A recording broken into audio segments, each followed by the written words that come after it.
Para sa mga Aquarius, ang 2025 ay magiging taon ng paglago, personal na pag-unlad, at malalim na introspeksyon.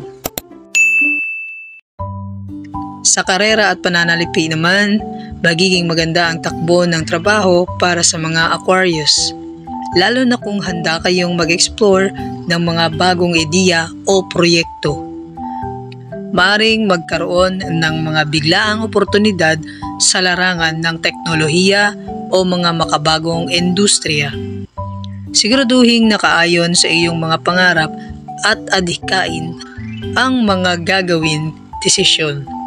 Sa pananalapi, maaring lumapit ang swerte, ngunit mahalaga rin ang pagiging matalino sa mga gastusin at pamumuhunan. Sa pag-ibig at relasyon naman, para sa mga Aquarius, sa larangan ng pag-ibig, maaring makaranas ng mga hamon sa unang bahagi ng taon, lalo na kung may mga hindi pagkakaunawaan. Mahalaga ang komunikasyon upang maiwasan ang lamat sa relasyon.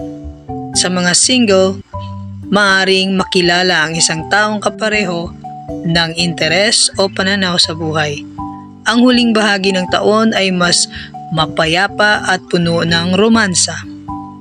Para sa kalusugan naman ng mga Aquarius, magiging mabuti ang kalusugan ng mga Aquarius basta't patuloy na maglaan ng oras para sa pisikal at mental na well-being.